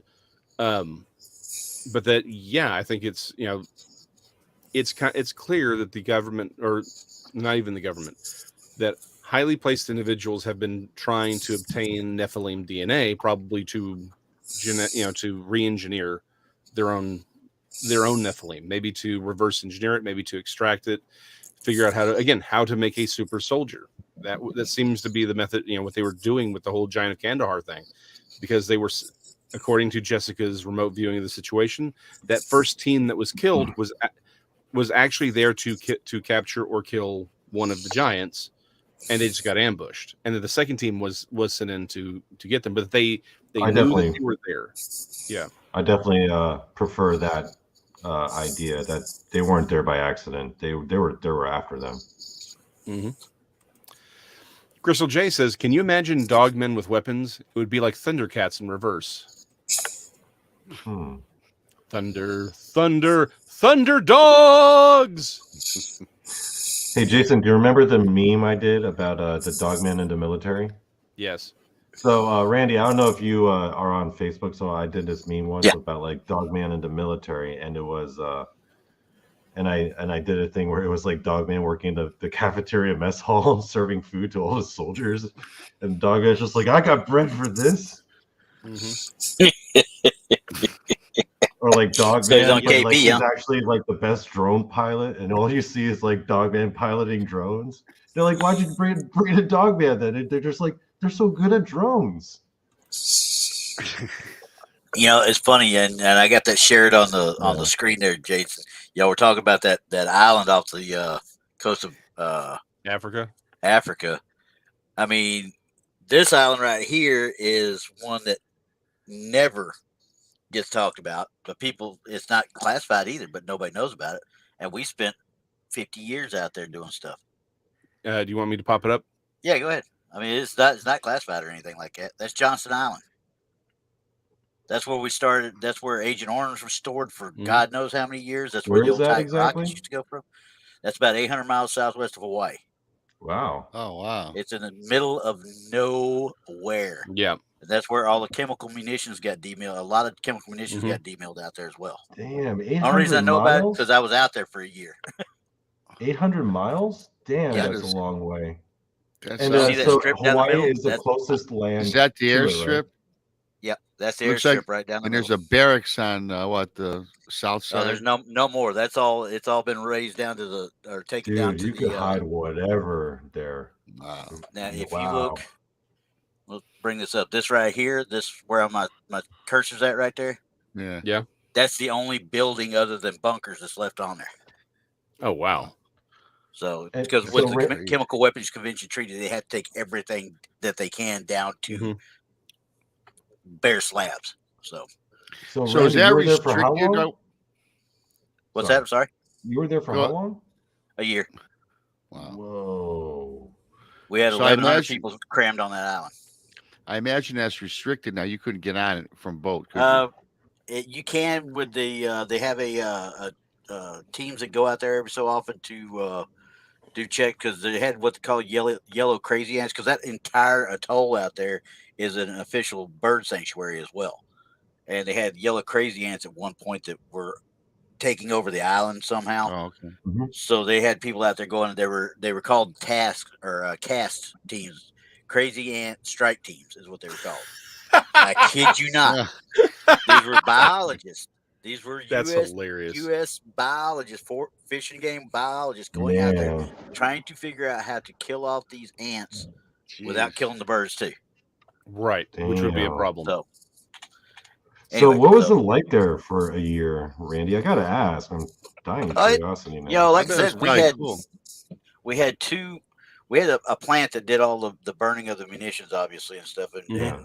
and we had an MP company, and we had the chemical company that was there, obviously too, and we were the ones that would pull the munitions from the bunker, take it to the plant would burn it, and then take care of any byproducts and stuff, and that was pretty much it. And you had probably, I'm gonna say maybe 200 or so soldiers. You had a couple of Air Force people, which the island commander was an Air Force colonel, and then I'm gonna say at least 800 civilians. Wow. Because Civilians. it's not just even though the plant was what was running all the time, and you had people in and out of that all the time, but you had all the support activities that were out there as well. You had a bowling alley. We had a 9-hole golf course on that end Really? down here. Let me pull it back in here. I'll show you real quick. This end over here, there was a 9-hole little golf course. Now you could play it with a 7-iron and a 9-iron, for the most part, but there was still Wow. one there. You had a bowling alley. Oh, wow, we had yeah. a gym. This whole area right through here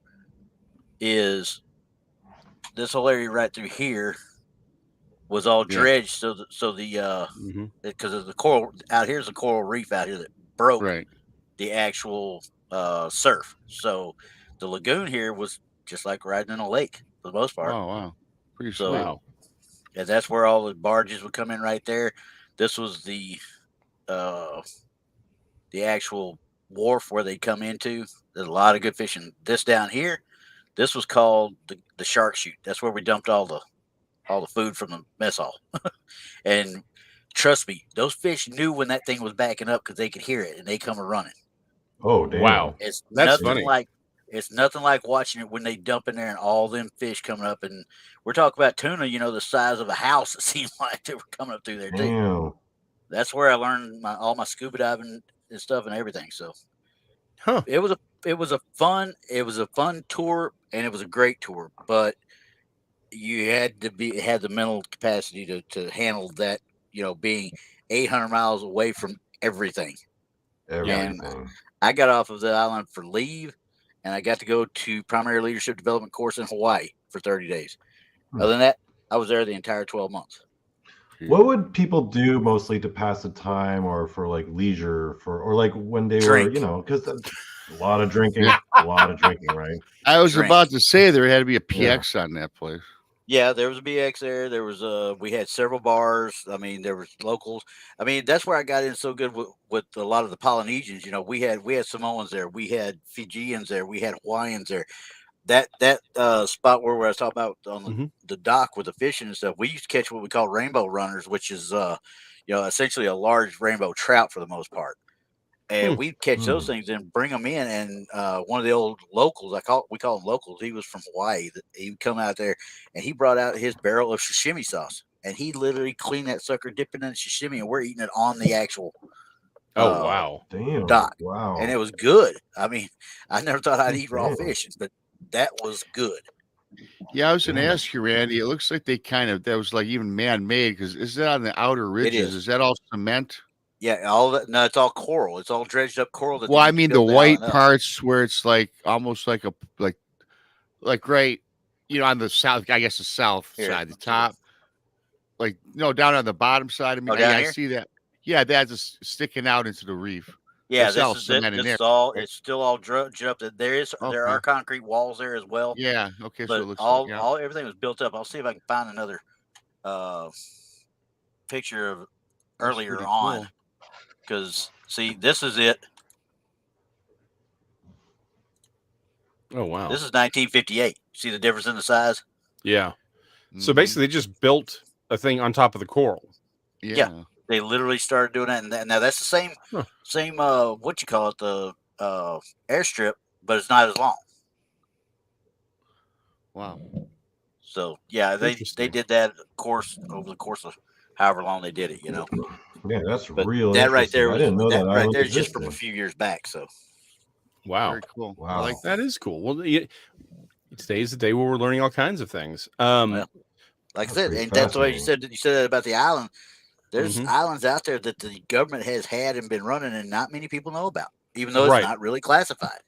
Yeah. Well, and so I think, and okay, we'll have to do an entire episode on this one, Mhm. maybe one of the pre-records, because Yeah. one of my thoughts is a lot of the conspiracy theories that are out there are used so that people are looking for the James Bond stuff, not the stuff that's right out in public, right?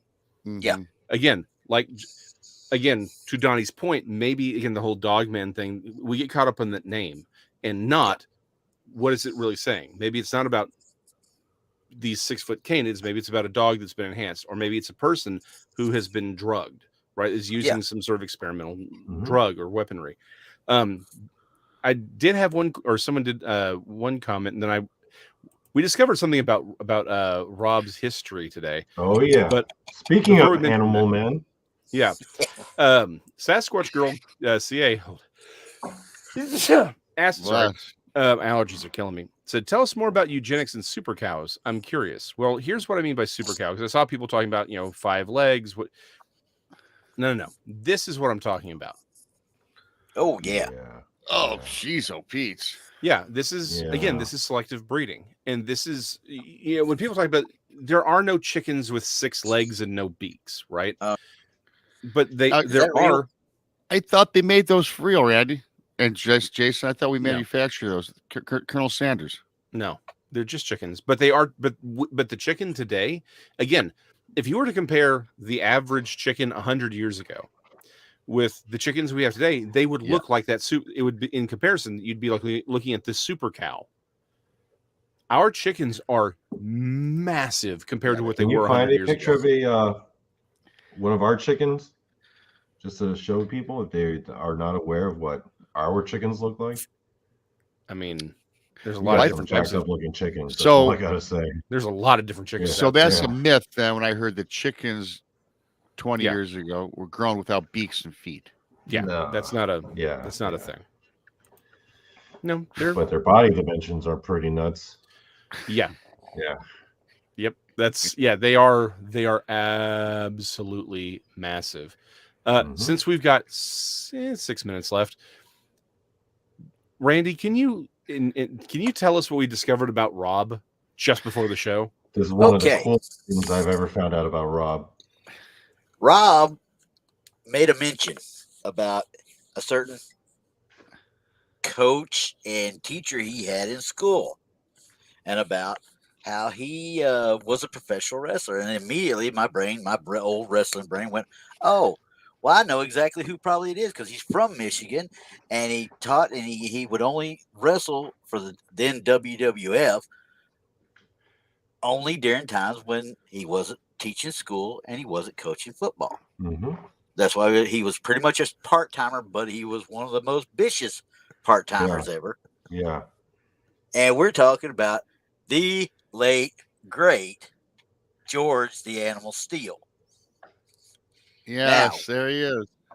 We asked him, Rob, is it this guy? He's like, yeah, but I remember him having hair.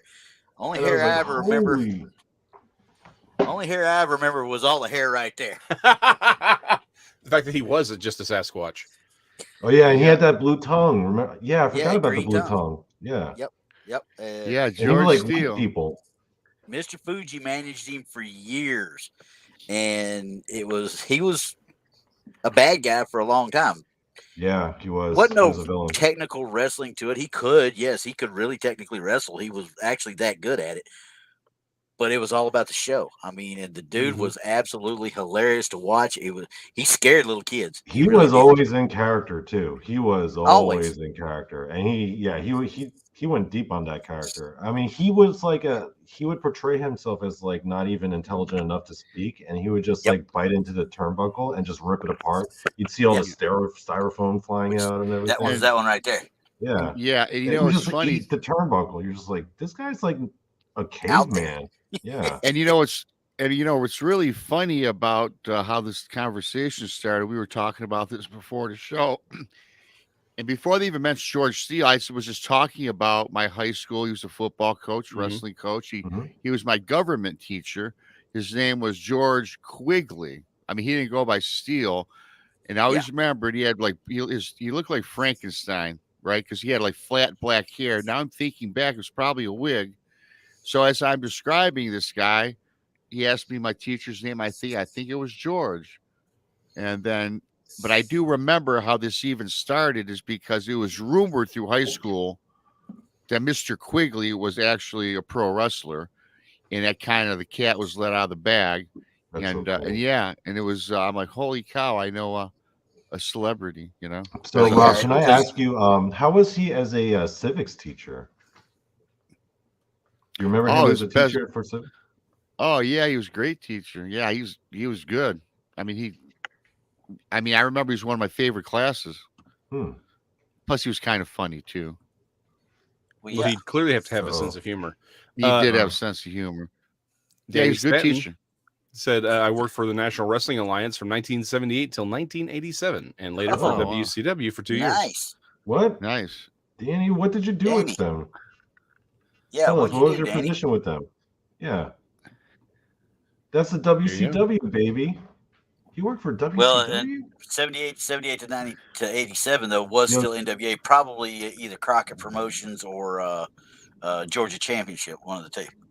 They were still territories so he in. probably worked for early WCW. He wasn't. Were you there for that NWO stuff, Danny?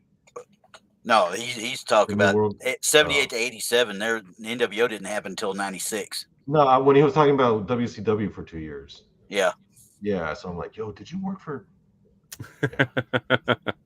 Oh, I'm fascinated.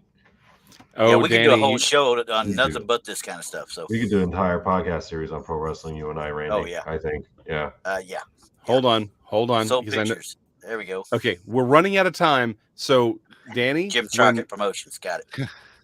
when Donnie gets his channel up and running finally, him and Randy and y'all can have a nice conversation about professional wrestling. Jason, were you not a pro wrestling fan? I feel like you were. You know some of these names. You were. I know fan. I'm aware of professional wrestling. I was never that big of a fan. Oh, I mean, don't get me wrong. well, I miss the Sportatorium in Dallas. I really do. But Greatest that is prize legendary. ever. Yeah. But yeah, Just don't ask what it was cooked in. Man. Yeah, I miss old Dallas. But yeah, no, I was never that big of a wrestling fan. So Rob, Again, I'm it's guessing like me you and, weren't it's a like me wrestling and fan. football. Well, yeah, I watched it. You know, I wasn't huge into it, but I know all the old ones like the Sheik and you know. Tex wants to jump on now too. Come on, Tex, let's roll. Oh, Tex can talk pro wrestling. Oh yes, he can. Yeah. Me and him. We gotta do a 3-way, Randy, about just pro wrestling. That didn't come out right. Oh yes, everybody triple was tuning in. Triple threat match. The ratings will suffer on that day. Yeah. On that note. Oh yeah. Oink. Talk about that big ox in the background we just saw earlier. Yeah, exactly. The second hour of the show, you never know what's going to happen. I don't even know what's going to happen, and I'm There's here a lot for of it. Big Macs in that ox, that's for sure. Precisely. Yeah. On that note, guys, we love y'all. We've got 2 new episodes coming out this weekend. Donnie and I are going to be working on it again. Below, go find Jason McLean Questions Everything, the channel. Like, follow, and subscribe. We're broadcasting there live as well. And again, that's where the pre-records are going to be. Again, when we say everything, we mean everything. We will see you next week. Good night, everybody. Good night. I'd say thank you to Randy, but Let's be honest.